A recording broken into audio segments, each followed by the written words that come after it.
Your cam Oh, shut off. Hey, everybody, we're back. Sorry about that. I had to put up the topic for the show. Anyway, welcome to Game Time. We're here every Tuesday, about 8 o'clock to 10 o'clock, running just a little late, lost track of time there when we were setting up.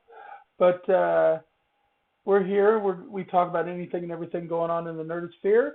It's brought to you by Extra Life, which is what I actually, half of everything I make as far as an affiliate on Twitch goes to Extra Life right off the top, which is part of the Children's Miracle Network. In fact, I should have been wearing my new Extra Life button I just got from them. Anyway, I'm here with Angel and Lurch, who are my co-hosts, who help me discuss anything and everything. Lurch is our expert on console gaming. He has more consoles than any human ever needs. And of course, Angel is one of our experts when it comes to talking about kaiju movies, Marvel and DC properties. And he's also getting really involved with Dungeons and Dragons, and so he likes to talk about the Dungeons and Dragons topic. And of course, I touch a little bit on everything.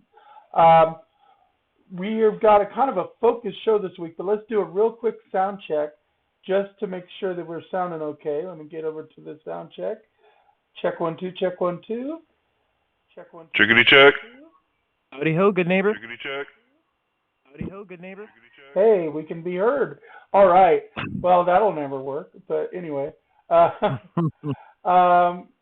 So we've got a little bit of a focused show today. We're going to be talking quite a bit about something that's really hot and heavy in the nerd community, specifically about one of the favorite nerd pastimes, which is Dungeons and Dragons, and more specifically, Wizards of the Coast Hasbro, the owners of Dungeons and Dragons, have submitted a couple of new revisions to a little document called the Open Gaming License, which is how other third-party presenters, be they live streamers or publishers or whatever, can produce content with the D&D license material. And they've done some rather questionable revisions to this document in the past couple of weeks. And so we wanted to kind of devote a bit of a show to that, especially since this one's kind of hot and heavy on mine and Angel's minds, being that we are big Dungeons and Dragons fans.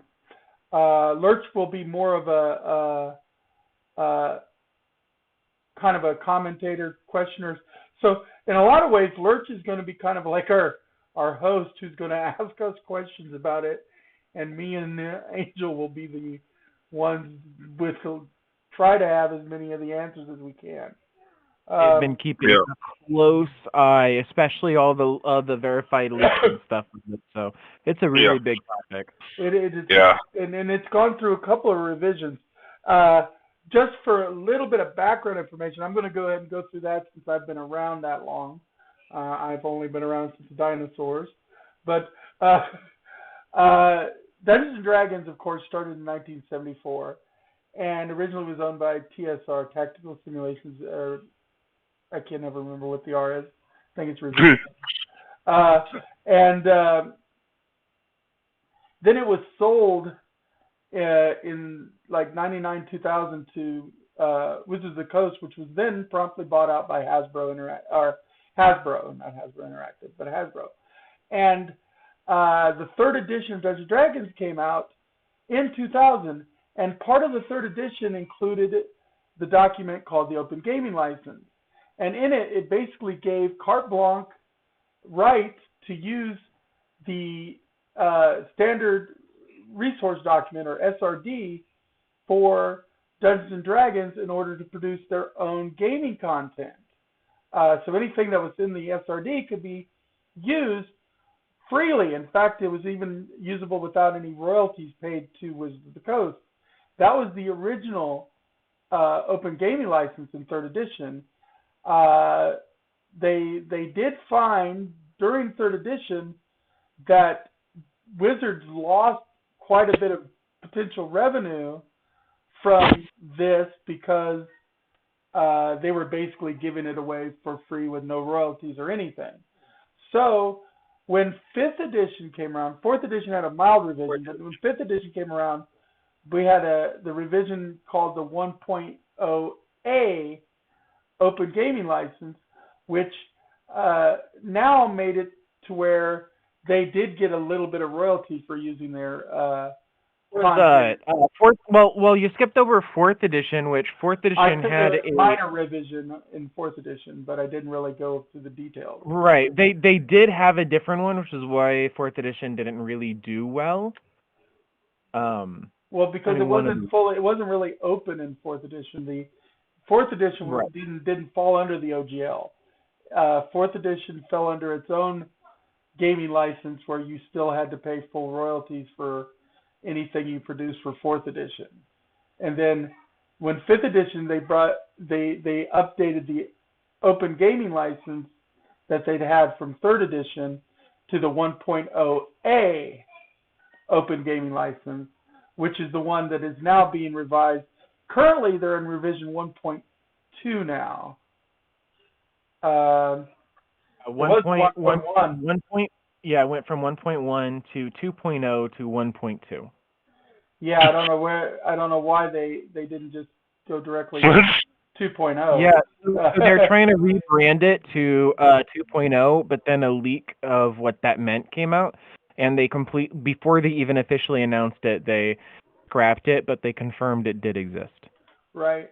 Now, as we talk about this, there's going to be a few other things that are going to be mentioned. You'll probably hear the term ORC or ORC, which is another proposed gaming license being put forth by Cobalt Press and Paizo and a few of the other third-party producers as a almost you'd call it a counterattack to revision.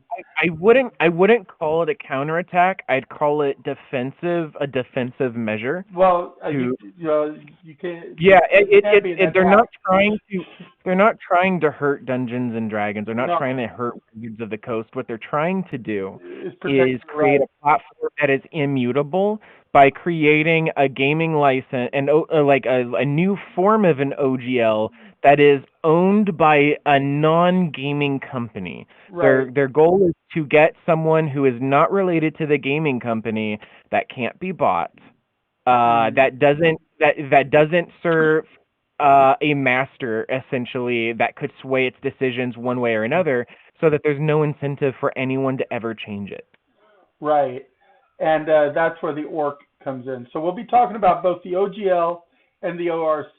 And now, first, let's get into the OGL. Now, the original revision, the ones that caused the most uproar, first of all, was some tightening of some of the control that Wizard had over the license.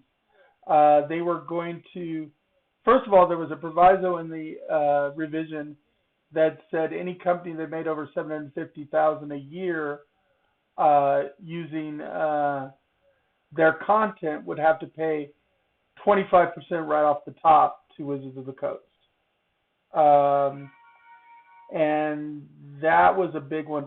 But the other one, I think the one that made the most waves, was the fact that Wizard basically got carte blanche right to any content made under the Open Gaming License, so that they could use your stuff for free, but you couldn't use their stuff for free. They basically,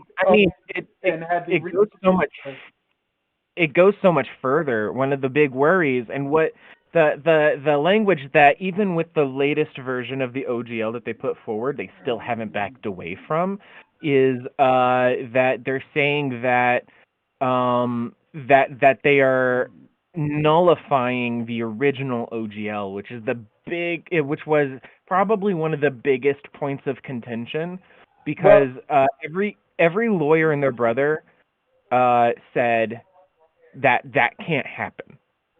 That the original OGL 1.0A can't be like thrown away. And that was active wording. Essentially, what if you signed, and this was another big thing, because, and it's really important to note this, the way that they sent these out, because they actually did send out packets to D&D 5e creators, third-party creators. They sent these packets out. They actively sent them out. So in an apology letter, in the very first response that Wizards of the Coast had towards this entire thing, they told they said that we're sorry for putting forth this OGL. It was designed. We were trying to get feedback from the creators. We weren't telling them to sign it. But every single creator, and there was quite a few of them that received this OGL, they were they were given a contract and instructed to sign it if they want to continue. And it had an NDA attached to it. Yeah, they had a contract attached to it. It's And for those who don't know, an NDA is a non-disclosure agreement. Yeah, and so the fact that something leaked means that a handful of creators were willing to risk their livelihoods to let everyone know exactly what was happening. Yeah, somebody who leaked it basically broke an NDA because you couldn't get the information until you signed an NDA. But they broke the NDA because they were concerned. It really frustrates a lot. It was really frustrating to a lot of people because at this point, Wizards actively lied, and it was so clearly a lie. It's not even black or it's not even gray. There's no gray in it. They lied, and in order to save face. Yeah. No one really can trust Wizards of the Coast anymore. And another big aspect of it was if you did sign it, creators who did sign it waived their right. They willingly waived their right. That is the only way that Wizards of the Coast can get you to not be able to utilize 1.0A anymore, is if you signed that document saying that you would use their new OGL. And if you did, then you couldn't use it anymore. And that's the only way you could get people to do it. Yeah. It's a really shady tactic that was strong-arming creators into, and it was clear what they were doing, because you have this new tabletop, virtual tabletop that they're trying to move out, and they'd have competition. Here's the thought process behind the OGLs, and the reason why the original one was brought out right now is because they're currently working on a virtual tabletop. A part of the issues with the virtual tabletop with the OGL is they were like, essentially, if they have anything to do with Dungeons and Dragons, if your virtual tabletop becomes associated with Dungeons and Dragons, then and the property, then, and it has particular attributes to the virtual tabletop, then they can make money or shut you down, and from your product. And so that's kind of like what the OGL said. Here's kind of like where that's a problem, because some of the things that they specify as attributes is animations. If your tabletop has an animation attached to it and it becomes closely related to the brand D&D, then your virtual tabletop could be co-opted by Wizards of the Coast without your permission. Well, and there's some reasoning behind it. Let me go into some of that, because not everybody realizes some of the background of that. If you add too much animation to a virtual tabletop, it no longer is a virtual tabletop. It's now a video game adaptation, and that's what they're worrying is people with Wizards of the Coast is worrying about. They're not worried about it. now that I'm so sorry for interrupting you, but that is so wrong. They're worried about it. They're not worried about it becoming a video game adaptation. If it has animations, then that means you are a direct competitor to their new virtual tabletop that they're currently making. Well, they are worrying about it for that too, because it can be used as a back end to make a video game using the OGL as their rights instead of sublicensing the rights as a video game. I don't see that. I don't think that that's a solid argument for that. I honestly, it's virtual tabletops are so radically different from a video game. But I don't see that actually. Made into to the point where they would be. To be honest, it sounds to me like, from what I've seen, it seems to me like Wizards of the Coast is trying to turn it into a video game. Well, with microtransactions, yeah, that's exactly how they plan on doing microtransactions. Not just in microtransactions, but they are talk about using AI dungeon masters. And that's just it. Wizards, because they own the full IP, have the right to do that. And that's something that the OGL never actually did give the rights to, is electronic gaming versions of the game. Well, the reason why, they're not worried about it. Was written. First of all, using virtual tabletop, they're not worried about it becoming a video game because, one, you can't license it as a D&D game. And two, all monsters and spells that are not expressly in the SRD, all classes, all subclasses, all races that are not directly in the SRD are copyrighted by Wizards of the Coast right now anyway. People can't use them even with the OGL. Right. And that's another thing. A lot of people don't realize. And that's been the case from 1.0A. So that's why I think they're worried about it becoming a video game explicitly. I think that they're worried about it becoming competition. Well, they're also worried about it because some of the virtual tabletops were using stuff that was not covered by the SRD because they were trying to use the gray area there. But because they were using D&D licensed images of their monsters, which they can't use. Hey, Geekatard, welcome to the channel and stuff. So there were some precedents there. Well, I was gonna say, for Roll20, they're all generic art assets for the monsters. Yeah.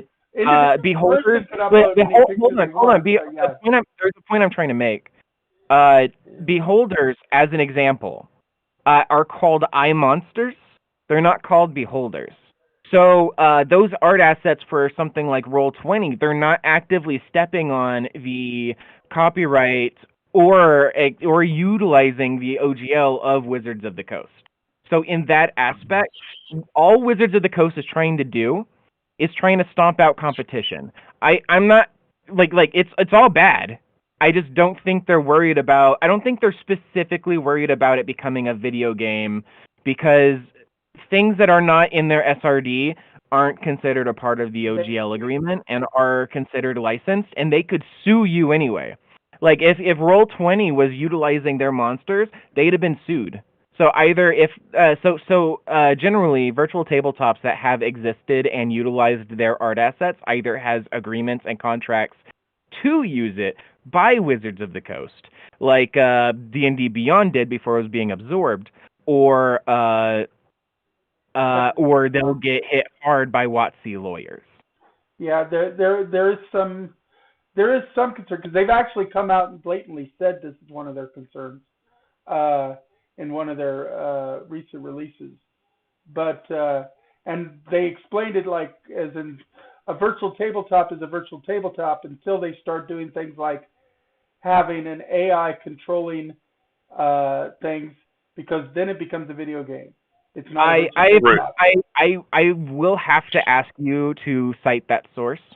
I have been very tight on it, and I have not seen that being written at all. So if you can bring a source where they're explicitly saying that they're worried about even with that, the only people I've heard that are trying to make an AI DM is Wizards of the Coast themselves.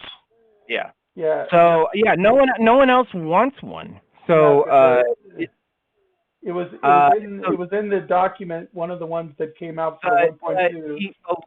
The latest document that was released made a stink about virtual tabletops having animations and having art assets that you can upload yourself. Right. They're not worried about it becoming a video game.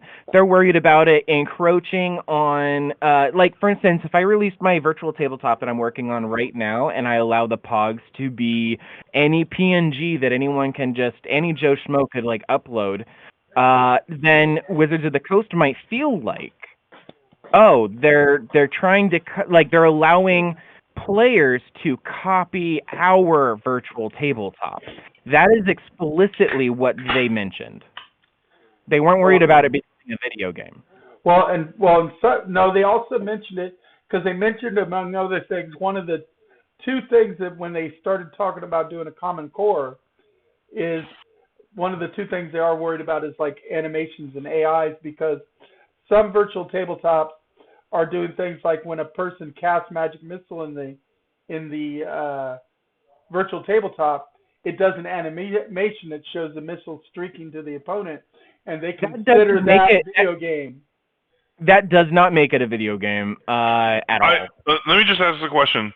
Does it even matter if it makes it a video game or not? I don't understand the reason of defining if it's a video game or just a tabletop. Yeah, it doesn't. It honestly doesn't matter. It's a piece of software that they're worried is going to encroach on their piece of software. Yeah, that's what I'm saying. It doesn't matter about the wording. That does. But it is really important to note that a virtual tabletop is different from a video game from not just philosophical standpoints, but like a lot of very specific and technical standpoints. Actually, until someone just a video game, it's just a video game environment used to simulate a tabletop session. But it is a video game. It is even classified as a video game. All right. So moving on, though. Moving on, because I never got to make my point because you guys keep interrupting. The point is, and this answers Lurch's question directly, what does it matter about if it's a video game or not, is the fact that the OGL never sublicensed anybody to produce video games because they tightly control the rights to that so that they can license it out specifically. So if somebody uses a workaround to make a video game and it is considered a video game, they are breaking, it is not covered by the OGL. That's why it matters. If they classify a virtual tabletop as a video game, which it is. Listen, right now, virtual tabletops are considered underneath the 1.0A, and Wizards of the Coast recently reestablished it being considered underneath the OGL. So that argument makes no sense. That's why it matters, the wording, because yes, video games are not underneath the OGL. Virtual tabletops are. Yeah, but they weren't under the original OGL at all because they didn't exist back then. Yeah. I'm not talking about the original OGL. This is an OGL that got reestablished after 4E. Video games have been a part of the life for 30, 40 years at that point. But virtual tabletops had not, and they had not been considered when they. I will beg to differ. At 3.5, while I was in college, virtual tabletops existed before. Right, but the OGL pre-existed 3.5. Okay. I'm not. Hold on a second. I think we're arguing two different things. I'm saying the OGL that existed for 5E, 1.0A, includes virtual tabletops in its reasoning. And that's the OGL we're talking about. Well, and then the 1.2, one of the things they put in there was the ability to make two kinds of changes in the Common Core version that they're now proposing, because they say that they want the ability to change how they communicate some things and how they handle new technologies that were not around when the gaming license was invented, because of how virtual tabletops are now being utilized. So, I do know that statement was created, but a long time ago, and I say a long time ago, 5e, virtual tabletops were included in the OGL, and they included them in their latest version of their OGL that they're trying to put forward, which is kind of terrible. And the issue with the 1.1 that has continued on to 2.0 and then 1.2 is that they have the exclusive right to change the OGL at any time. Yes, but in the 1.2 version, there's only 2 specific areas that they're allowed to change. No. They can change anything in the 1.2 as well.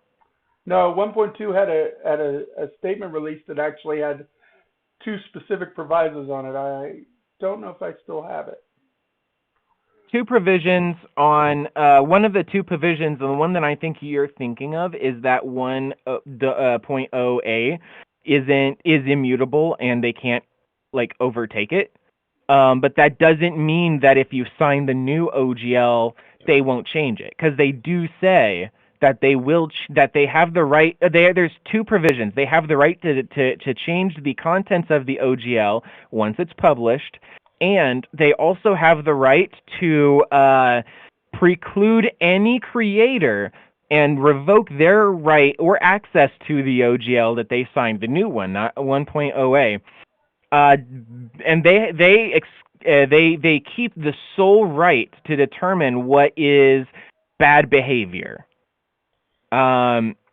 negative, anything that can, like if you're posting porn content, they want to crack down on that, which is fine if they're family friendly company supposedly. I mean, D&D never was, but they're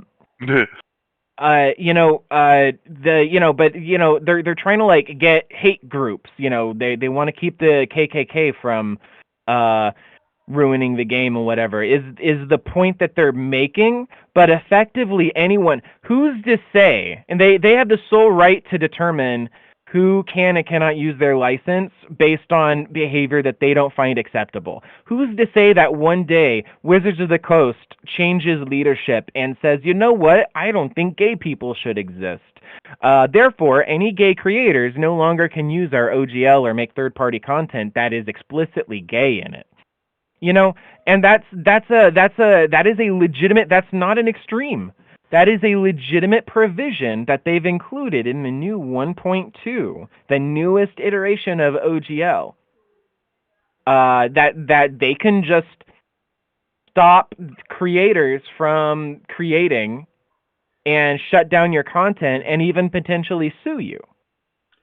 Well, I mean, that's always even been implied anyway, because of the fact that if you associate to their product, they do have the right to police anything associated to their product. I mean, not the old OGL. It was before in the OGL. If there was they could take you to court. They could give you a cease and desist, and you could choose to fight that. In this OGL, they're just like, we reserve the right, and you have no legal positions to. If you sign this OGL, you have no legal position to fight against us if we make this decision. And that's what people are really upset about it, because let's say D&D Shorts, who has been given leak after confirmed leak, really pissing off higher ups at WotC and Hasbro. And let's say he's doing everything right for the community.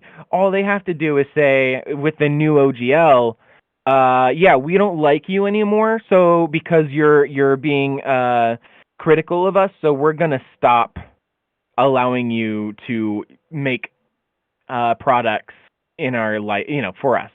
And that is such a dangerous precedent to shut down dissenters. It's not. Okay. This isn't a regular company. This is, D&D isn't. It really isn't.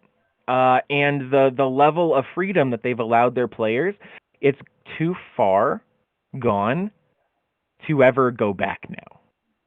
Yeah, I think, I mean, from a player perspective, I think that a lot of the value of Dungeons and Dragons was the expansions and the creativity and the power that players and DMs and third-party creators had the ability to use. I don't think D&D would have ever gotten as big as it is if it wasn't for those factors. And now, and now they are, biting the hand that feeds them, basically, by trying to, take full control of their most valuable assets. And I don't mean valuable. Well, I mean, in a way, they make profit off of them being successful. It was a symbiotic relationship. I didn't just put these books here. These books are not just me put here to show. I didn't just buy them for this podcast. I've bought every single significant book for 5th edition that D&D has put out. Anything that adds any character creation aspects, anything that has for my players. I want to give them as much, and I also have third-party content out there for my players. And it's kind of like here's to put it in like a video game's perspective. The game Super Mario Maker, right? Super Mario Maker 2. What makes that game successful? What really makes it successful? Like, it's got a strong foundation, got great gameplay, but what really makes Super Mario Maker 2 so successful is the content creators, the gamers that are creating stages for more players to play.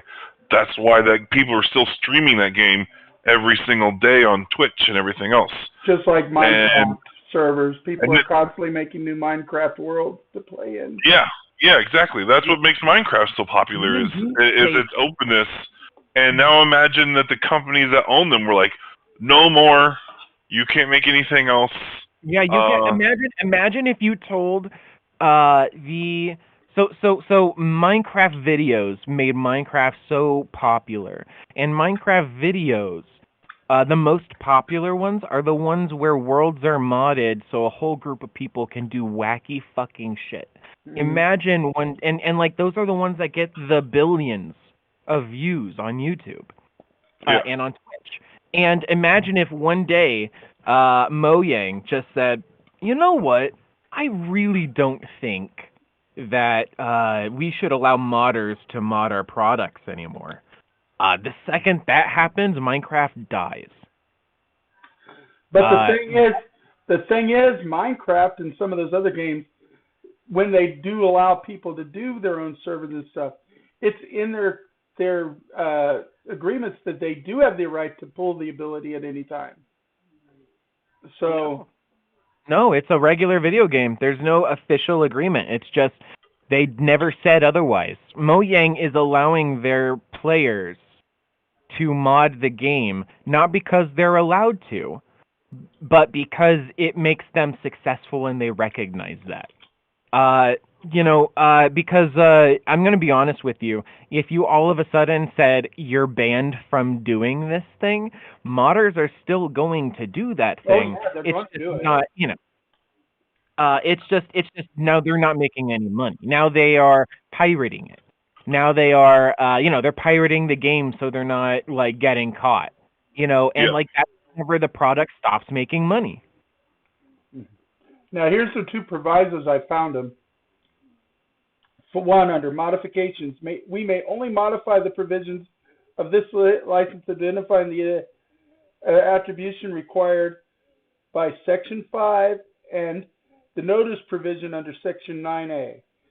Now, Section 5 is warranties and disclaimers about, no infringement, no endorsement, no illegal conduct, no hateful conduct. And 9 is their ability to notify people in case new technologies come out. Like right now there's email, and but there's other ways of notification that might come up in the future so they can modify that. The only other thing they have is the right of termination, which is you can terminate license if you infringe on any intellectual property, or you can terminate the license if they breach any of the other terms of the license. Well, you missed over you just casually like talked over the first provision that you were reading, which that ends with we are the sole determiners of whether or not you've breached our license. No, it doesn't say that they're the sole determiners if you breach the license. It says they're the determiners of what counts as hateful conduct, which you can do that. Not just hateful. Have always been able to do that. No. And then immediately after that, it says it's immutable. Like, they don't use the word immutable, but they're saying that it doesn't fucking matter. Whether we have the final say, and that's the problem, because we can't trust WotC, because WotC has proven to be fucking terrible and liars. So they're willing to take out competition. We already know that that's the reason. We hear that the WotC employees, the higher ups, the executives at Hasbro, they have never once spoken well of any of their customers. In fact, the exact quote from a WotC employee who has proven to be a higher up said that the executives view the customer as someone who is inherently as an obstacle in between them and their money. So I think that the term "we are the sole arbiters of justice" concerning this, that term is unacceptable from someone who only sees me as an obstacle. I don't trust them to write this. Such statements are in contracts all the time. They're always the sole arbiter, almost invariably when it comes to what is considered according to contract lawyers. Most companies at least give you the ability to make a case against it, but Wizards of the Coast aren't. There's no channel where you could go to Wizards of the Coast and say, I feel like I was wrongly accused. There's none. Sole arbiter and right to appeal are two different things. Well, there's no appeal. We are the sole decision makers. That is not how contracts are usually signed, according to seven practicing attorneys that I've seen reading this contract. That is not usual. Well, that is not. Usually in this kind of contract, there's an actual explicit proviso written in that says they have a right to appeal. That is not there. I will agree to that, because that is normal in contract law. They do put a right to appeal clause. We cannot. Yeah, and I think what he's saying is without that clause, it basically nullifies any goodwill that they are pretending to present, because it. Well, that might be the step is to add a clause like that. With no clause for appeal, it basically gives them full control without you having any defense. Imagine you say, God, I just got really burned by WotC. They decided to take 25%. I'm so sorry. They took 25% of my Kickstarter money, and now I can't complete the project. And WotC is like, this is getting us bad press. We're just going to prevent him from being able to do anything else in the future. If you say literally anything WotC doesn't like, and let's say that WotC changes hands, and the head of WotC or Hasbro becomes a white supremacist, then any person of color suddenly has they have rights to determine that the content they're creating is controversial by nature. So let's say the content you're creating has a curse word in it. Well, that's not very family friendly. We are determining that this contract is ended now, and you can't be promoting or making money off of our products. And that's dangerous because people have built their livelihoods. It's not even about going forward, it's about what's already been established. There are entire industries now based off of making products for D&D. Hundreds, thousands of employees who will lose their jobs because families going hungry. It's not just the employees, is it?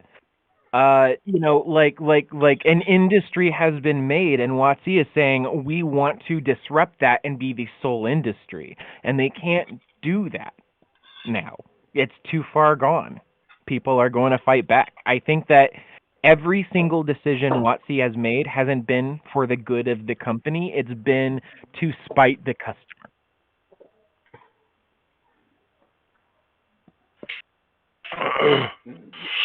I would modify that. It's not to spite the customer. It's for the good of what they perceive to be their bottom line. I don't think that's the case.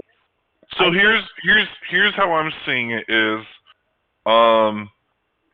we'll talk about like the pricing of certain things in a little bit, but here's kind of what I'm seeing is they are in a position where they're willing to lose millions of customers if the amount of money they make per remaining customer goes up enough, and that's what they're banking on. They're banking on that's what they have to be going. They have to be saying, yeah, we'll probably lose some customers, but if we make 10 times as much money off of the customers that remain, we'll be raking in a ton more dough.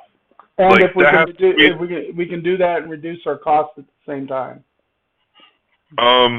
I mean, I don't know how it's reducing costs. They spent $118 million on their virtual tabletop. And by the way, don't let there's recently they said the rumors you heard were false. D&D Beyond will not have a $30 paid tier, and D&D Beyond is not going to stop homebrew. And this is manipulative because people were worried about D&D Beyond, but really what the internal leak was saying wasn't that D&D Beyond was going to have a $30 paid tier. They were saying that the virtual tabletop was going to have a $30 paid tier, and those are going to be two different products. So note that they weren't saying that there's not going to be a $30 tier on anything. They're saying, don't worry, the leaks were false. D&D Beyond will not have a $30 paid tier. There was a leak about D&D Beyond that Right. Well, no, I'm saying there's a new leak that is saying that the $30 tier wasn't for D&D Beyond. Even though that was, I do believe the original leak did state D&D Beyond would have the $30 tier, but it is not D&D Beyond that was going to be $30. It was going to be the virtual tabletop. And the virtual tabletop was going to be the thing that prevented homebrew. So, for instance, if you, and in fact, there is a quote from an executive, and they weren't able to put the quote online for fear of preventing or allowing the person providing the leaks to get noticed. But the transcript for the quote was that executives were, and I don't, it's not off the top of my head. I'm sure if you look it up, but individuals who hold on, I'm trying to gather my thoughts. The paid tier, that the higher ups don't like D&D Beyond. They never did. They bought D&D Beyond because it was a big competitor. And they saw they could make money from. And so they decided to buy D&D Beyond because of that, not because they thought they were great people. And it's really important to acknowledge that with this new virtual tabletop, they might, anyone who had books on D&D Beyond might get pushed over to the virtual tabletop, but everything might just switch over there, and we might see D&D Beyond get dropped entirely. Now, that is speculation on my end, but I do know that according to quotes from higher-ups, they don't like D&D Beyond at all. So here's part of my... I think the virtual tabletop kind of brings a lot of this together, because with this new OGL licensing, as I'm understanding it, and you can correct me if I'm wrong, but if I'm understanding this new OGL licensing, it basically means the only legal allowed virtual tabletop will be the one that Wizards of the Coast made, because no one else will be able to have a tabletop that's compatible with that game. And then they're wanting to charge, $30 a month per player on this service. So you go from having access to having Roll20 for free. You can't use Roll20 anymore, or whatever you use. You now have to use the D&D Wizard of the Coast version and pay an absorbent amount of money. $30 a month. The thing that drives me crazy about that is online games are way cheaper than that. Final Fantasy 14 is a massive multi-billion-dollar game that is $15 a month. You know what's fucked up is the person who is currently heading up the projects for D&D for WotC, this virtual tabletop, and it's really important to note that the D&D team who actually devs and works out the mechanics of Dungeons and Dragons, Jeremy Crawford and everybody underneath him, those people have nothing to do with any of this controversy. People are giving them hate. They have no decisions here. They have nothing. They have no say. They are so low on the totem pole versus decision making that you can't. I mean, they're just simply not a part of this conversation at all. They're the developers. I'm glad you said that. That's a little bit of a relief to me because so far, as a general overall, I've liked Jeremy Crawford. I thought he seemed like a neat person, has a lot of neat ideas and stuff, and so I was thinking that he had something to do with the decisions on these costs and things. According to 4 insiders, the decision making for the decision makers for Dungeons and Dragons and the people creating the virtual tabletop and WotC executives have prevented the developers of the virtual tabletop from even talking to the D&D dev team. Oh, jeez. No, that's they are forbidden. They use the word forbidden from talking to them. That makes very little sense. Yeah, why don't the tabletop people need to talk with the other developers so they have a better grasp of the game? Everything that they need to know has been published in books. In books and sage advice, I guess. They can watch YouTube videos like the rest of us. The person who is directly involved in making the virtual tabletop and is a higher up exec at WotC, and I can't remember his name because he's fucking dumb and I don't remember dumb people.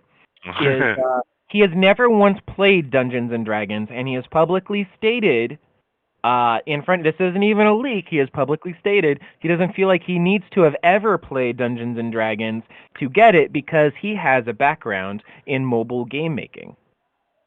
Like MMO mobile game, monetizing video games is his shtick. So he's never even played Dungeons and Dragons before. Now, you need to play Dungeons and Dragons to enable Dungeons and Dragons. You really do. He has publicly stated he doesn't feel like he needs to because he understands how MMOs work, and so he can, as long as he knows the rules, he can, Most mobile developers don't even understand how MMOs work. Yeah. I will say that because a mobile version of an MMO is rarely a true MMO.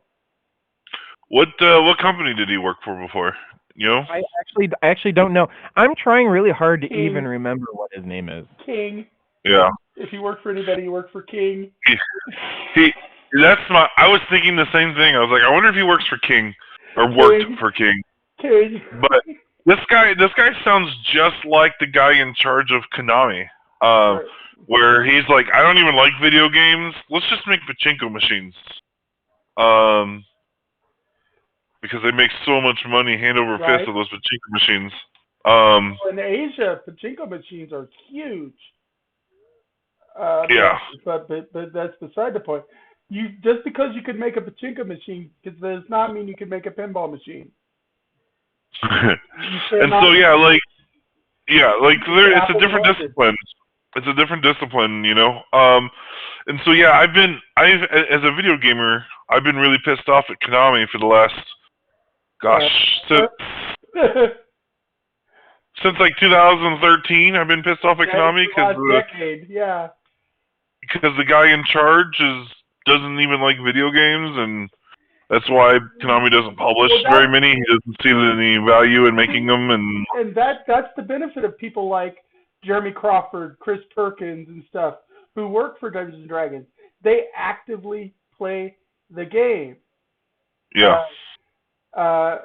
Salvatore plays the game. Greenwood plays the game. When I see Jeremy Crawford on a video talking about D&D, he gets really excited about it. He's passionate. He's very passionate about the games. And so Chris Perkins, when he DMs for like Acquisitions Incorporated and stuff, you know he's having a good time up there. Yeah. He loves the game. You know, these are the people that should be developing a game. People who love it. Yes, they need to know business to be able to do business to keep the company afloat, but they need to love the game to do justice to the game.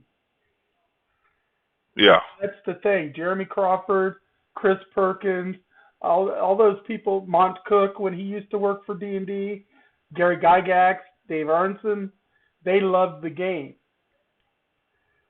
You know, and that's why the game is so good, is because they loved the game. They weren't just there to cash a paycheck and find another way to monetize it. That's why Gygax's wife, when she took over a big portion His name is Dan Ross. His name is what? Dan Rawson, who is the new vice president. This is the reason that when Gygax's wife took over control of TSR before they sold it, it had so many problems, because the wife was just there to cash a paycheck. She just wanted to make money. Okay, real quick, Angel, can you give me that name one more time? I keep Rawson. Rouse. T. Rawson. Dan Rawson.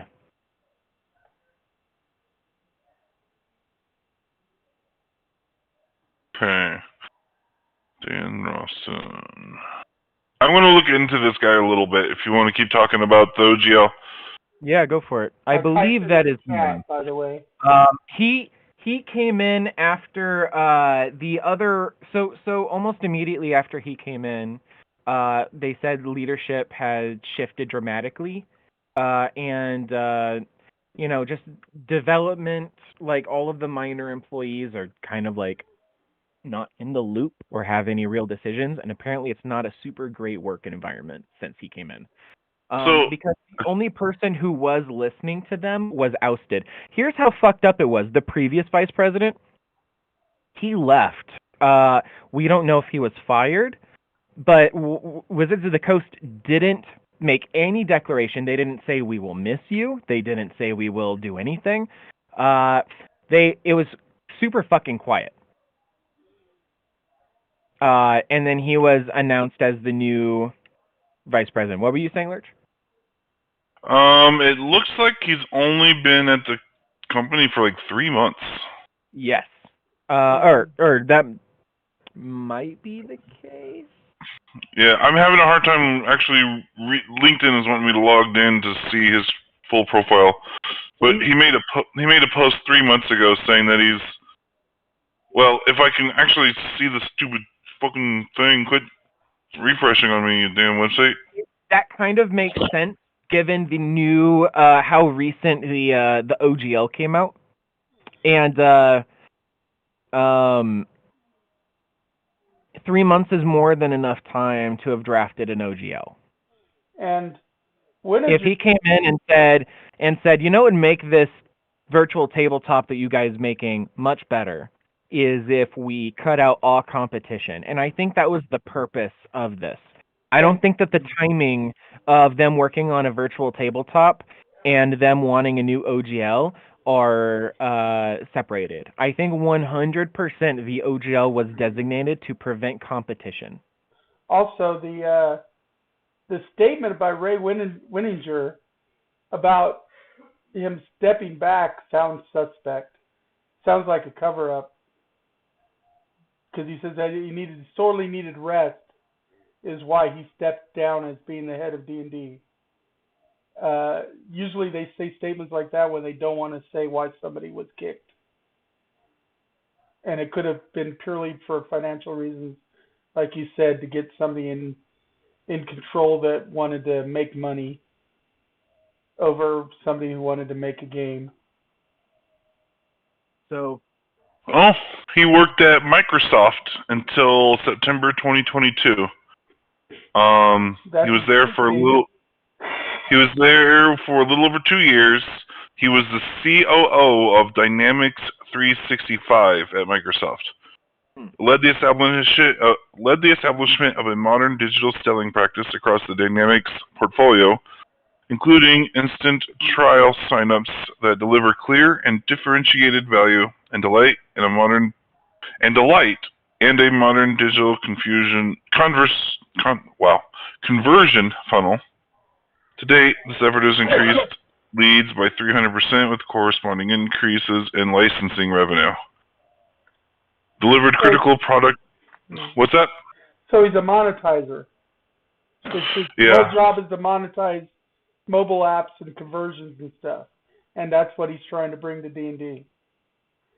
So basically, it pans out exactly what Angel said. Yeah, I think that what you see here, and this has been my idea for the last few days, I think what you're seeing here, and I don't think it's so much as a conspiracy as a very clear step-by-step motion of ever since he came in, a new OGL was revealed and drafted and sent. And it makes sense from what we were telling us because apparently no one at Wizards of the Coast who was not an executive knew that a new OGL was even going to come out. In fact, the first time a lot of employees at WotC even heard about the OGL was whenever some of the creators were upset. So yeah, he started in October of 2022. I think that that's more than enough time to suggest to draft. I think that Hasbro wanted him on board to monetize D&D because, as we know, what the president of Wizards of the Coast said, she said, I think that Dungeons and Dragons is under-monetized. And after that statement, the new OGL was released to a whole bunch of people. I think it's a very clear and not paranoid. I don't think this is a paranoid assumption at all to say that ever since he came on, the push for over monetization of this product has increased considerably. Well, another thing you might consider too is a draft of the OGL as it is could have been his resume for the job. That could have been his proposal in order to get the job. So he could have actually had that in the pipeline for another 6 months before it happened. See, the reason that could be the case, but the reason why I don't think that is the case is because one, he has never played Dungeons and Dragons. No. And so to understand the nuances of what an OGL even is, or that as an outsider, I find it really hard that anyone would be in the know of what an OGL is unless he was. I think he was explicitly. My personal opinion is, my theory is that he was scouted because Hasbro is cutting anything that isn't making them money. And I think Hasbro or Wizards of the Coast is worried that Dungeons and Dragons might be next because it makes considerably less than Magic the Gathering does. And I think that Wizards of the Coast hired this guy to prove to Hasbro that they had a clear pipeline and plan to monetize Dungeons and Dragons and make it more profitable. It's clearly already profitable, but they want to make it more profitable. Here's the scenario I see. Wizards of the Coast Hasbro goes to this guy and says, hey, look, we're looking at possibly trying to monetize one of our properties. What can you do with this? And they give him a copy of the old OGL and some background, and then when he comes in with a proof of concept, there's like, yep, this is the guy for the job. You're out, he's in. Bob's your uncle. That could also be the case. That's I don't know. I see. But you know, this is so, I want to say, such a clear line of thought. Like it's practically a ransom note to the customers of D&D. Well, I don't know. It's dangerous because people, like I said, people have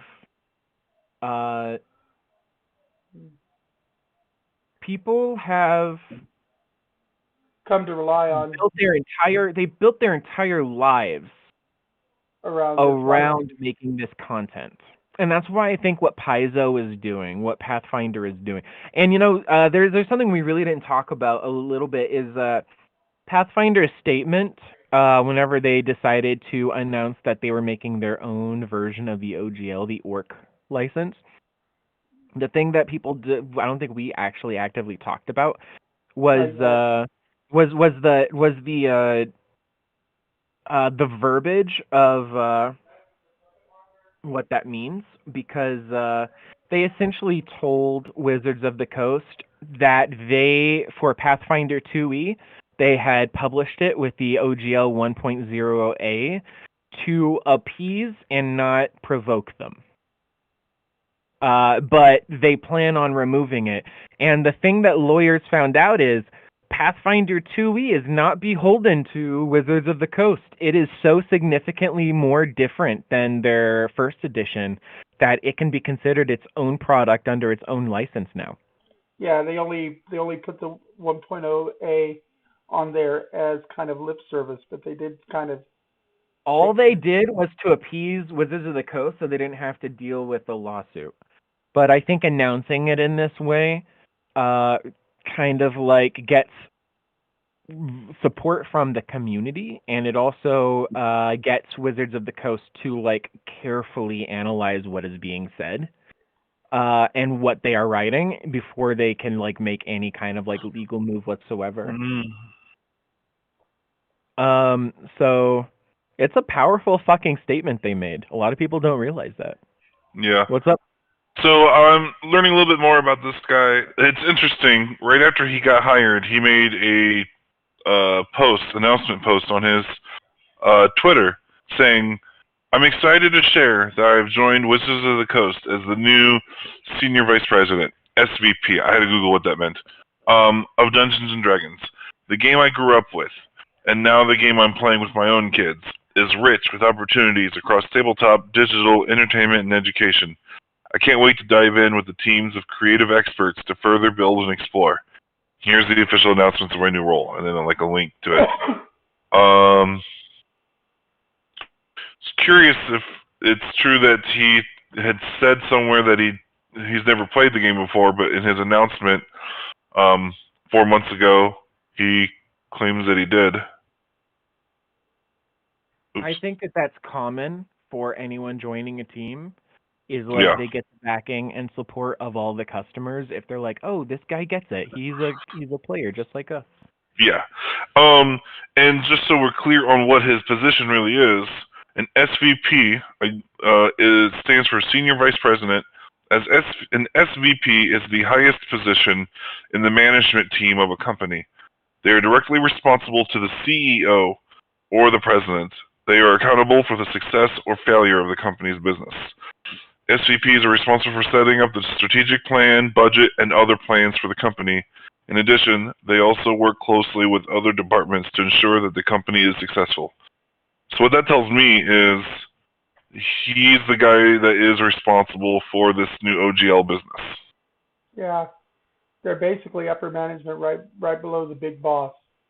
Yeah, that's my thought process as well, and that's why I'm saying it's such a clear line of sight between him and the OGL that it's hard for me to between the virtual tabletop to him to the OGL that I'm not even considering another option. That is just so clearly what's happening. Yeah. So I think it's so it's real. It's so fucking frustrating. Like, it is so frustrating that because we branched out, we didn't play 3.5, we didn't play Pathfinder, we played 5e and got really into it. And isn't that fucking funny? Yeah. How we decided to try 5th edition for the first time, and then this fucking happens. Oh, yeah. Man. Where I've been playing Dungeons and Dragons for 40 years.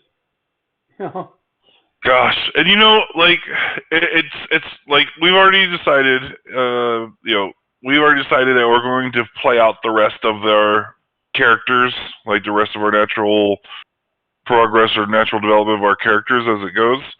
But we are talking about changing. Yeah, we're planning on getting out to level 20. None of us have done that, and so we want to get out to level 20 with these characters. And like, as I'm learning more D&D and as it's going on, I can't help but think about other potential D&D characters I would like to play of this class or that, whatever, this theme and that theme. But if the way things are going with this, we are wanting to, after we're done with our characters, hit the level 20, be changing it up to a different tabletop. If things don't get fixed. I would, I did just buy... I say just, but I bought it like a couple months ago. I can't hear you yet. I picked up Cyberpunk. If you can see this. Yeah. I picked up Cyberpunk. I'm really excited. Hopefully, I'd like to play a couple missions in that and see how we like it before we move on to what we were thinking about capes as well. And that's a part of the conversation too, is like, what are we going to do about this WotC business? And honestly, what I plan on doing is just having fun with I've already paid for this shit. Look at all of this. This is all paid for. This is all mine. I don't owe it to the D&D Beyond. I don't owe it to anybody. If we need to, we'll go to pen and paper. Because fuck WotC. But I own all of it, so I'm not us playing D&D. And this is kind of like advice. A lot of people is like, stop your campaigns. Don't give WotC what they want. But here's the truth. Here's the absolute fact of the matter. The fact of the matter is, if you already bought it, it's yours. You're not giving WotC any more of your money. You already gave them money, so they've got. You already gave them money. So if you want to bite Wizards of the Coast back, cancel your D&D Beyond subscriptions, because you don't have to cancel your campaigns. You guys can download your character sheet. You can download 5th edition character sheet from the App Store. You can use that character sheet instead of D&D Beyond's character sheet, and you guys can play the same campaign you've been playing. There's no reason why you need to move over to a new system. There's hundreds. There's hundreds of thousands of people that still play first edition D&D, and that hasn't been supported for years. So full disclosure, as I said before, and I'm gonna more reiterate on it, I am making a virtual tabletop with effects. So if people want to play my virtual tabletop and they want to play it with D&D, I would like to make money off of it. Personally, I'm putting a lot of effort into it. It's already playable. You guys can see this. You can't see the screen, really, but that's a giant TV that every Sunday we play D&D on my virtual tabletop. It's functional. Yep. Well, I think it's functional. Yeah. But I'm adding new things to it all the time, and there was effects. We had a blizzard that I was able to get really a shoddy effect for in a game. And my whole point in mentioning that is I don't want I don't want D&D to ever be like, you encroached on our territory, so now we're going to either shut you down or expect you to give us 25% of your revenue. Is a fucking terrible thing to have to do for something you spent time doing. Now, speaking of boycotts and stuff, there is a call out there right now to even boycott the D&D movie because of this. Now, I don't see it because of two different departments of the company and everything anyway. What the argument for boycotting the movie isn't that you shouldn't be giving your money to Wizards of the Coast. That's kind of secondary to the point of people aren't happy, because if the D&D movie does well, that might be just enough incentive for WotC to just continue. I mean, it's gonna go to a streaming service really fast, and then it won't fucking matter. So I won't be hurt if the D&D movie comes out and I don't see it, except in the fucking, at home. Oh, see, I plan on seeing it several times in the theater, but I'm gonna watch it with my monthly pass, so I'm not paying anything more than my convenience fee. But I'm going to see it several times. I mean, they still make money off of your use of the pass. Right. Yeah. They get my monthly fee and they get my convenience fee. You're a seat. You're a seat. Yep. And the pass, if the pass was used to watch their movie, then they get money from it. Right. That's how that works. Oh, I know. Yeah. They'll get money from it, but you know what? I may be upset at the OGL, but I'm not missing that movie. Allie and I are talking about trying to see the movie. We had been planning on seeing the movie, and it's still in the plans for now, depending on how she feels with her chemo and radiation treatments. Depending on how her health is doing that day. That was one of the last things she said to me when we talked to her, or when she came in on the last chat, was that she's just hoping that she feels good enough to see it when it comes out, because she's looking forward to it. Yeah. I think it's her most anticipated movie of the year, if I'm not wrong. Yeah. I honestly listen. Allie's got a lot going on right now. If you guys went and saw the movie because you wanted to watch it, I'm not gonna fucking tell you don't do it. But if you also don't want to watch it, you're extremely valid in feeling that way, because it really does seats. Like asses in seats is going to tell WotC that what they're doing is good. But the thing is, there's multiple things that you want to tell WotC whether what they're doing is good or not. Like the conversion into a movie, I want to tell them that that's a good idea. Yeah. A well-made D&D movie is a good idea. Yeah. So that's kind of that's kind of like a. I mean, yes, we want more D&D movies. I actually really, really want to watch it. But, and like I said, I'm not telling anyone not to watch it, but I do see more validity in the argument that you watching it now does tell it's the things that cost them money that they paid attention to. They only put out a statement the second that they lost 40,000 subscribers from D&D Beyond. Yeah. Here's the thing on that though, is more often than not, from my time studying the film industry and things of that nature, because I was studying screenwriting, and with that comes studying the film industry in general and how things are perceived and treated. For the most part, the high level people, their reaction to the movie not doing well tends to not be they tend to have a disconnect of that being related to anything other than people not having an interest in the movie. So I think what would really happen is if that movie bombs, that'll just tell the Wizards of the Coast, we won't make any more movies. But that doesn't have any impact on our D&D Beyond subscriptions or anything like that. That's a big part of it. The other thing is if the movie bombs, the real people that get hurt are the people that were on the movie crew that lose their residual royalties and stuff, because so the movie is good for them. It's as big of a that's why I still hold that whether or not you go to the movie, I don't think will have any impact on the OGL license situation. I don't think it will either. I think the only thing that will, and in terms of what us as individuals can really do, is canceling your subscriptions to D&D Beyond. I think that's really the one thing that is really going to make the big difference. And not buying more content. Yeah. Yeah, not buying more of their books from first party. Here's my perspective in its totality, because like a lot of people are like, here's how I feel, just without filter. Yeah. I feel like spending any money on WotC is a bad deal, but I also feel like if WotC, it doesn't matter if they're doing it for the right reasons or because they care about their customers. All that matters is that they make the correct changes and not hurt creators who love the hobby, because the hobby is different than WotC. Dungeons and Dragons is bigger than WotC. They are, as they said in their letters, stewards of the game. They are not the arbiters of the game. They are not the rulers of the game.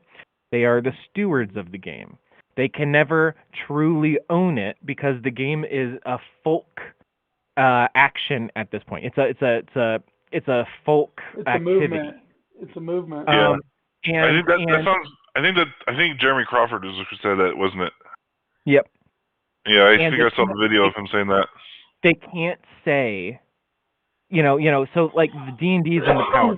I don't care if WotC cares about their customers or not, as long as their actions do not impede their customers. So if they make decisions and truly, and I don't believe the latest OGL, they said we're going to have it just like the Arcane Unearthed Arcana, where we're going to issue 1.2 and we're going to have a whole bunch of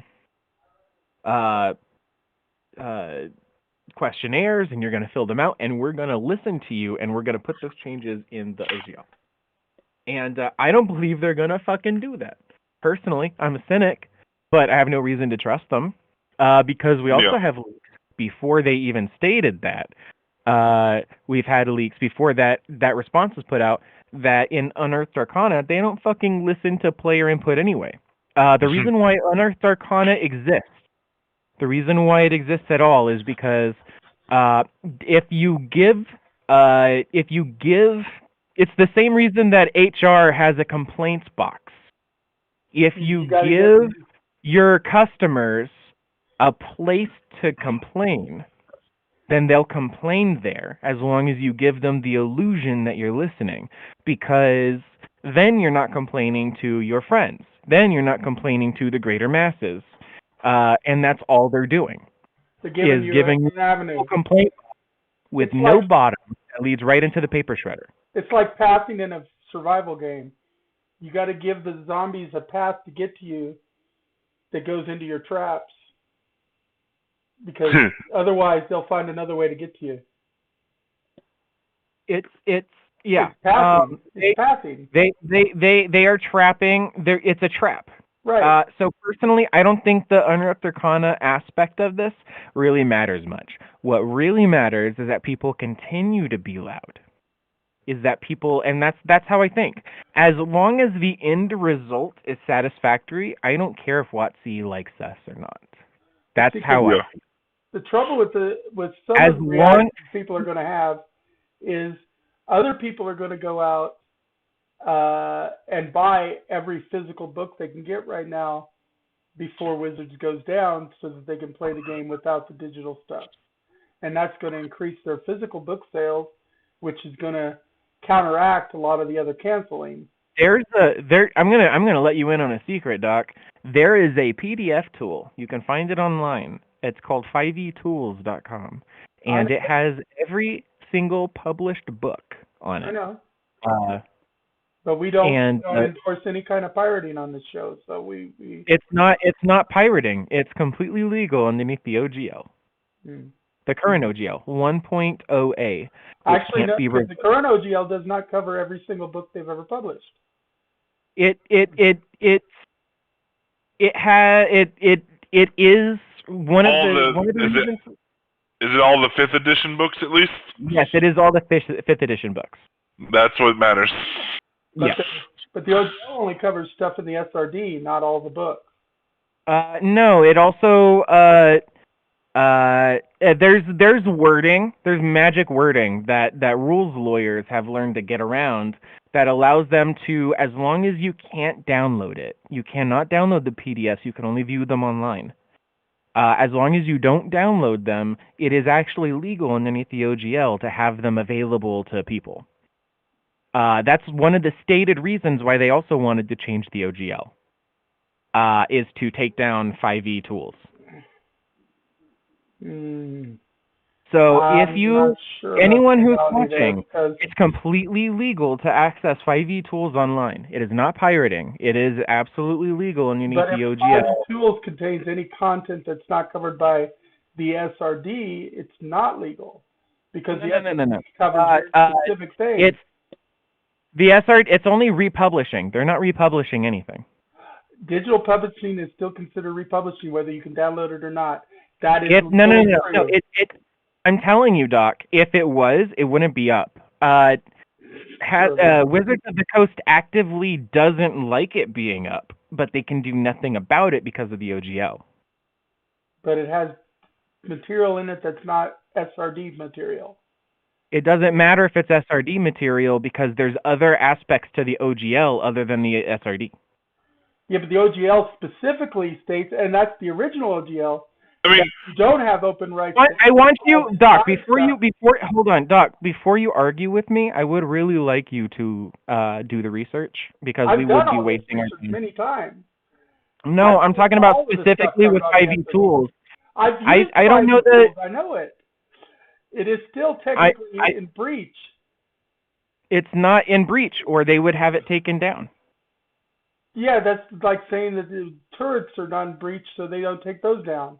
You can't take down some stuff on the internet, no matter how big. No, you can shut down a website. You can do a cease and desist, and lawyers can absolutely shut down websites that offend you consistently. But 5e Tools has been up for many years because WotC can do nothing about it. Video games have this. Video games kind of have a similar thing when it comes to emulation. Like Nintendo can shut down an individual site because those websites posting downloadable emulator ROMs is illegal, and because they're illegal, they get shut down periodically, but then a new one pops up shortly after, and that's what keeps the piracy alive in video games. At least is they keep popping up with new ones all around. The issue there is like you're allowed to download them and utilize them yourself. 5e Tools doesn't allow you to download them. Yeah. So it's completely legal. Well, what I was saying was that is because of emulation of that sort is illegal in video games and it gets taken down. But 5e Tools, if it's been up and they keep trying to take it down, but they legally have not been able to take it down, then that sounds to me like that's because they legally can't pull it down. Like they have something I don't know in legalese means they are able to keep that up. Yeah. They're not constantly re-putting it up. It's not like they're being taken down and then being put back up again. WotC can't do anything about it. With the current OGL. But if they get the new OGL out, it might change things. That might change things, absolutely. So right now, you can access all of the books on 5e Tools. And if it sounds like what they're doing, anything underneath that was published underneath the old OGL cannot be revoked by the new OGL as long as you don't fucking sign the new OGL. So 5e Tools can remain up for as long as they don't sign the new OGL or publish new content underneath the new OGL. That is published underneath the new OGL. So, I can tell you without a shadow of a doubt, go to 5e Tools. I'm on there right now. And you can... Oh, no, I'm talking to the audience. You can go there right now, and if you are worried about it and don't want to spend the money, that is a free access. What's the website actually called? Is it? I think it's 5e Tools. 5e.tools. 5e.tools. Yep.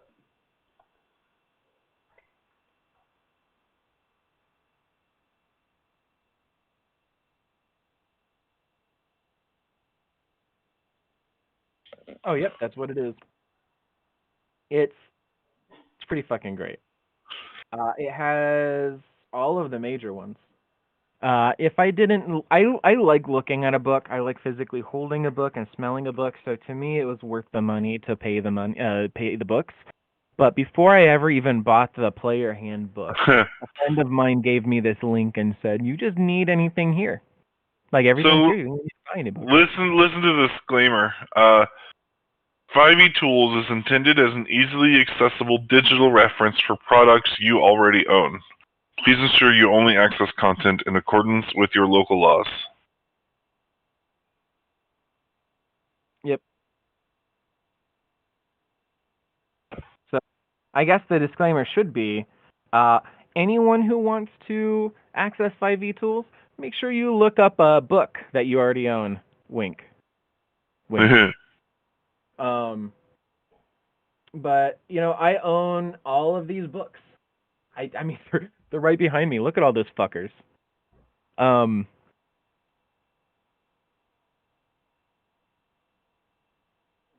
Yep. So if you don't want to give WotC more money,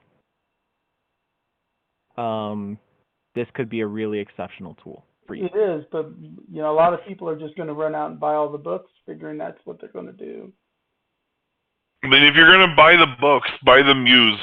Find third-party ways, and like if it's a third-party book, buy the third-party book. But if it's first-party Wizards of the Coast books, buy them used. That way, the retail store is making money, but not Wizards of the Coast. Listen, if you're buying them used, chances are you're supporting a local company. People on Amazon are putting them up on Amazon used because they're wanting to sell it. People locally, your local bookstores will sell them used. Buy them. It's like you get, as long as there's not a page torn out, it's as good as it is new. And I would some of my books are certainly used. A good handful of them are. I'd say more than a handful, but a good third of them are used. So you absolutely should. What were we gonna say, Doc? I coughed. I didn't say anything. Yeah. What Wizards of the Coast is doing is exceptionally shitty. And as much as I love Dungeons and Dragons, and here's kind of like where Lurch and I like we're gonna be my wife, my girlfriend, Lurch. I think that we're always gonna be an adventuring party together, just because like we're all gonna be like together. And so that's always, we're gonna be exploring out to other systems. But there might come a time where we want to play D&D and look at all this content that we currently have. Yeah.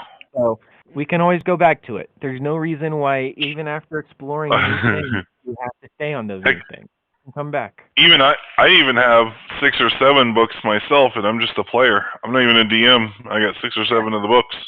Yeah, the second everybody was like, we need to learn 5e, I'm like, I got you. I don't know what we're doing, but I'm ready for it. Yeah. And I own most of the books myself, both in physical and digital. I bought all the digital ones I needed to fill out my character sheet on my own, so I didn't rely on being attached to like a subscription somewhere. And this was before I bought them before we even got like a group, campaign on D&D Beyond. I was just doing this on my own. So at least like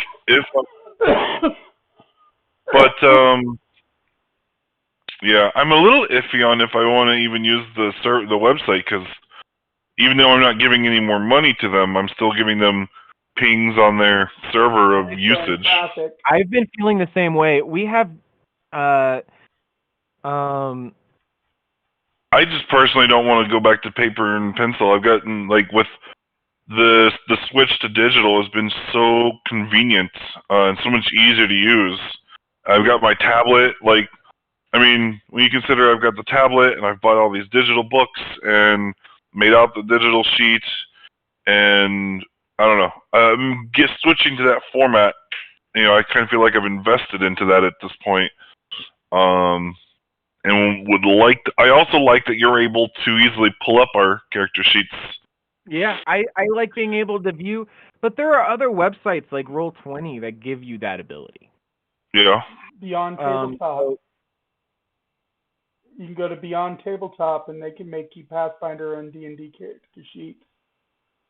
Yeah, so there are non-WotC options. Just go to beyondtabletop.com if you want to just make a digital sheet. At least right now, if they get a cease and desist there, then yeah, I was gonna say, but what happens if they get shut down? I make my characters in the old school days. I used to make them on a spreadsheet. So, just open up a spreadsheet program, and you can quickly. I mean, your coder, you could quickly come in and put up the XML you needed to. I'm kind of thinking about to operate a spreadsheet. In my BTT, kind of like getting like I don't know how well I do. I'd probably like import kind of like a just format a spreadsheet in my app, but I might do that too. Just make everybody's character sheet visible and like have that accessible. But then I'd have to always host it online. So there's a lot to think about there. But anyway, pen and paper is a lot more inconvenient. We have a new couple who are wanting to play with us, and they only want to do pen and paper, and I'm hesitant to tell them otherwise. Yeah, I wanted to join, but you're concerned about your staircase. I after this doc, if you want me to like video, I'll show you how steep this staircase is. It did prevent, like, there was a point where Ali just couldn't go up and down it anymore. Now, one thing that we might contemplate is me virtually coming in at a game sometime. If we did like a one-shot or something, and I virtually came in through Discord. Yeah, that's something virtually. That's something that's even more viable now that I've got a virtual tabletop up and running. Yeah, like Lurch was able to play. How easy was it for you to play Lurch? It was pretty easy. I was able to we just played Sunday night with me from here in Minnesota. I played remotely. Because I prefer to be in live, but I can't do it physically. So virtual tabletop might be the way for me to join you, for at least for the potential one shot or whatever, to try it out. And of course, we still talk about playing Masks at some point. That's after Cyberpunk. That's what we were talking about playing was Masks. Well, and we were talking about playing a Masks live stream back with Greg Pullman because he runs Masks. Yeah, I remember that too. Now, I wasn't a part of that on your disc or on this podcast, but I remember Greg Pullman and Lurch talking about it. I believe at the picnic last game. Picnic or game or something, yeah. But we were talking about doing that in place over as an extra broadcast for our show at some point, was to play a couple sessions of Mask. And I'm still interested in doing that at some point because I want to try Mask. I never got to sit in on it because every time it was being played, I was busy doing something else. So I never got to do it. Are you wanting to GM or are you wanting to be a player? Because I wouldn't play Mask because I've never played it. I'm glad to hear you say that because I'm going to be honest with you. I've been a player before in a couple of games. My very first time playing D&D was 3.5 in college, and I played it for about 6 months before college went out, and the person who was GMing wound up leaving for the holidays, but I was still there, and everybody else was still there too, so they asked me to GM. I was terrible at it. But and then I was a player ever since. But since I've been GMing 5e, I have not had so much fun playing D&D before. A lot of fun. GMing can I cannot be a player. I sat down and created. I have sat down and created like 7 characters that I think would be really cool, and then my mind keeps going like, but I could play this as an NPC. You know? Like I don't have to be a player. I don't want to be the fucking hero of the story. You know, I like being a support even when I'm playing D&D. So like you know, being a DM is like the best. I mean, it just I don't know. I don't think I could be a player in a player in a game anymore. Coming from somebody with eternal GM syndrome, trust me, you'll get to a point where you'll be like, I'd kill to just be able to sit in and play for a session. Not that you don't enjoy DMing, because I love DMing. I absolutely adore it. But my ideal situation is to play in a game and DM a game on a regular basis. That way I get to do both. I feel like Roll20 really, if I ever did feel that itch, I could pretty much scratch it really quickly. You probably just could. Pop it. You could. You know. But I like to play in person more. But yeah, I do too. But if I ever got the itch, I'll probably, you know, it's harder to find a local game than just jump on. I know. That's why DM syndrome. So you just made me think of something. What's that called? Adventure League? Adventure League? Yeah, Adventure League. That's how is the OGL going to impact the Adventure League, you think? Adventure League is officially licensed D&D product. Yeah, it's Wizards of the Coast. Okay. Controlled. Okay. Yeah. So your characters all retain everything throughout all your adventures. You could be playing the same adventure several times and still be retaining like all that. It's under the umbrella of Wizards of the Coast, even if they're separately managed. Speaking of which, up until the OGL, I really, really, really wanted to be an Adventure League GM. Like No, you didn't. A lot of the rules of the Adventure League got a lot of us turned off on it. In fact, we moved away from the Adventures League at Metagames over a year before COVID, because it was so strangling that we decided to make our own league.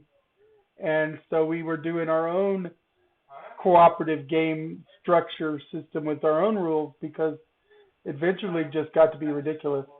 Now, for people who are casual, like going to like conventions and playing occasional games across the country, Adventure League's perfect for those people. You know, where you might sit in a game in Minnesota and then later on sit in a game in San Francisco and bring your character along. That's fine. That's exactly what the Adventures League is good for. But for regular play on a constant basis, you're actually better off getting a group of friends together and coming up with your own league rules if you want to do some kind of league play. Well, I don't think I'm going to be able to do it now. Well, yeah, with the OGL, maybe whenever sorry, go on. I was going to say, getting back to the OGL thing, there was one last thing we just barely glossed over, and we only got a few minutes left on the show, so we don't have a whole lot of time on it, but I wanted to bring it up. For the people who, for the content creators, based on what I recall from what is being described for what they're wanting the content creators to do, is to pay out to Wizards of the Coast, out of the revenue, 25% off the top. That's not. If you that's true.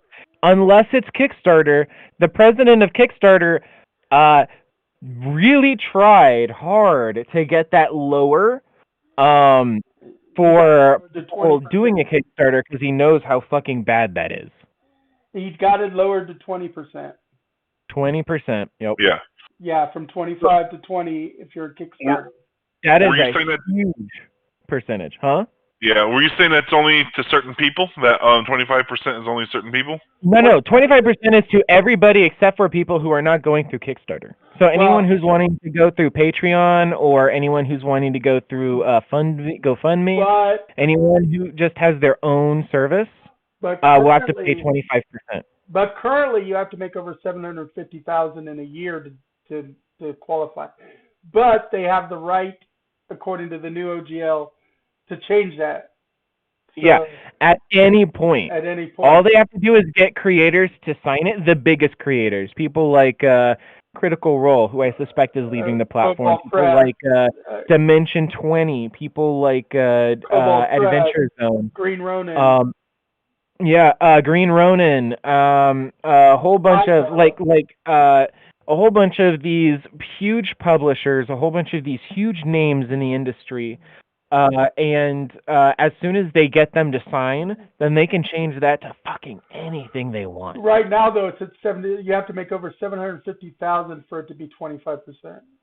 Otherwise, the royalty share is like much. Well, according to the new OGL, so that's the old OGL. According to the new OGL, there's not going to be a fee anymore. There's no royalties at all.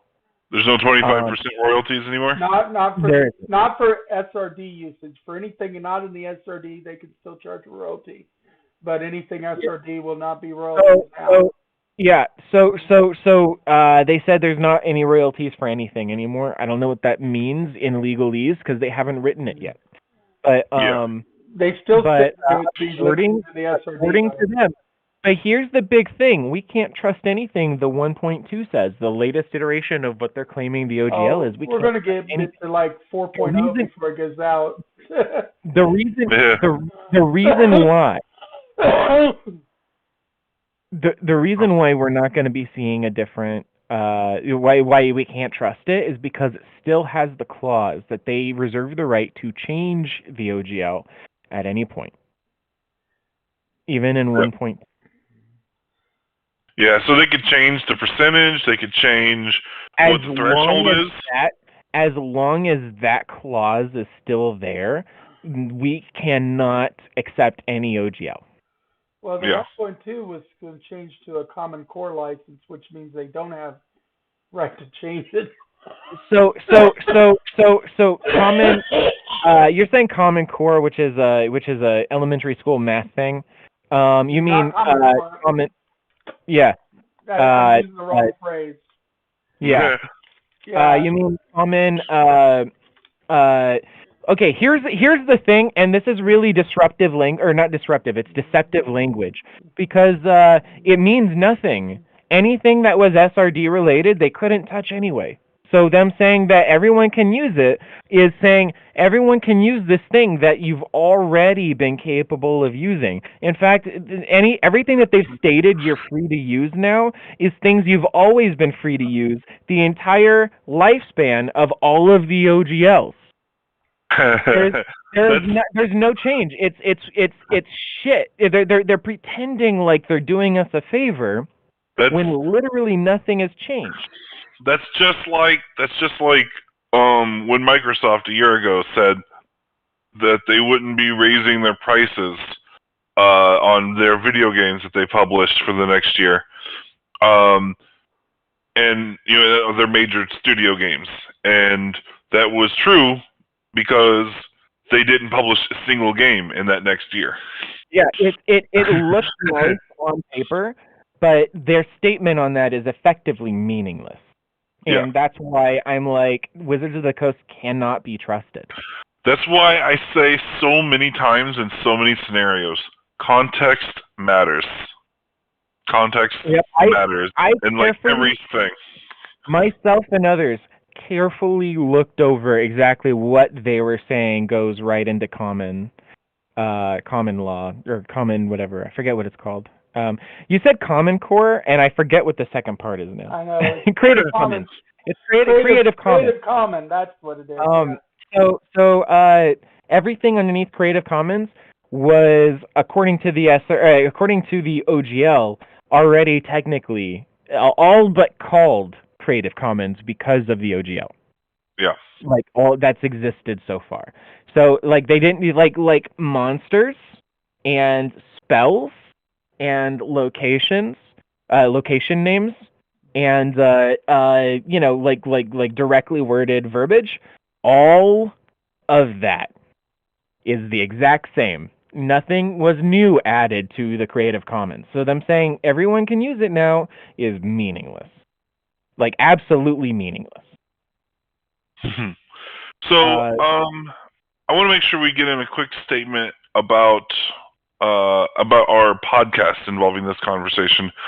As you can probably tell, no one here in this call is, none of us are lawyers.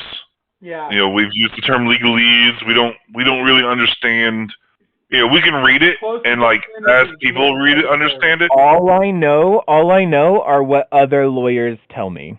Yes, that's what I was saying. Is the advice the information that is being presented primarily by Angel and Doc is advice that's been provided by other lawyers. Yeah, the most I can say is I was a legal secretary, but I'm not a lawyer, so no.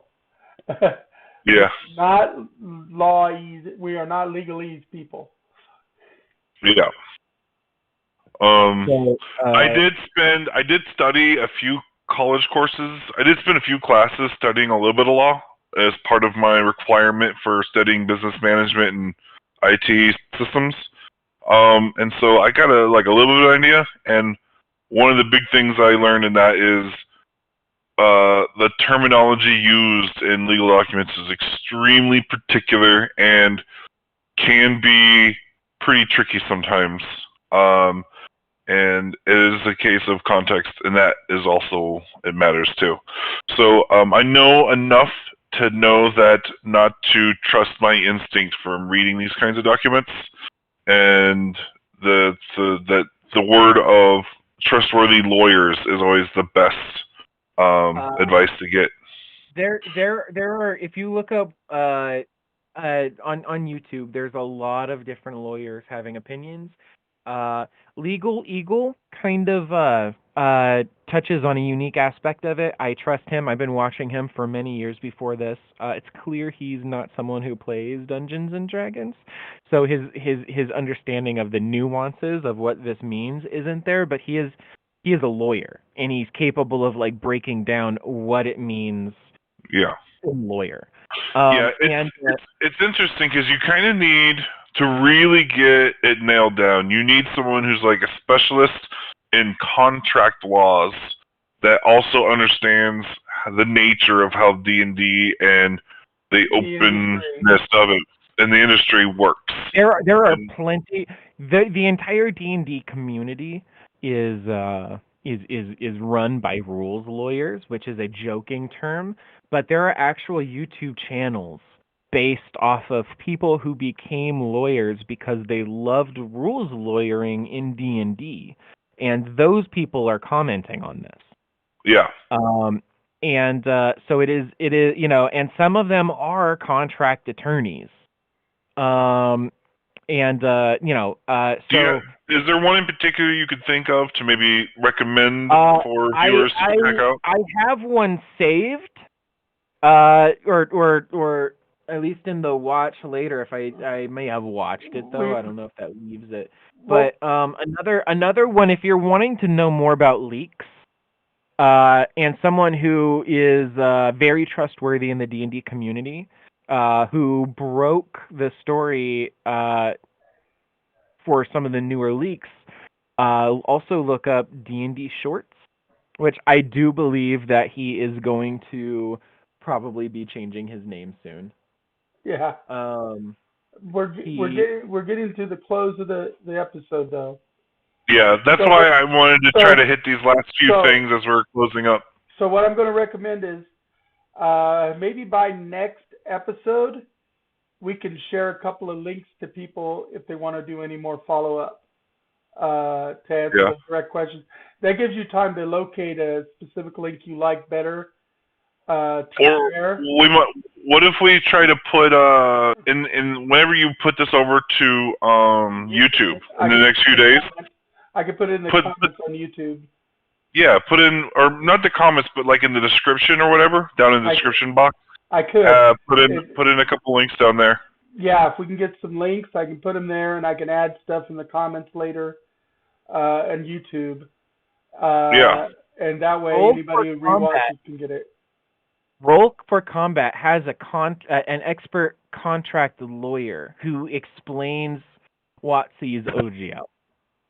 So if you want to, if this is the one that I watched, that was someone who was in the field, someone who plays D&D, with who has an established, or who is on the show of an established D&D creator.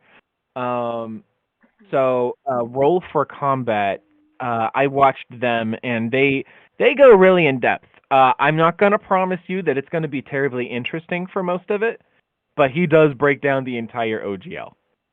Legalese is usually not too terribly exciting. So Roll for Combat, that YouTube channel, does indeed have a lawyer who comes on and explains it. So who is a recommendation right there. I'm sorry? So there's one recommendation right there. Anyway, We're right at 10 o'clock, so we're going to go ahead and call it. Like we said, this is a featured focus show this week. We'll get back to more normal content next week. Maybe we'll talk about some video games and stuff. Not just tabletops, but actual video games. And maybe even, don't confuse the two.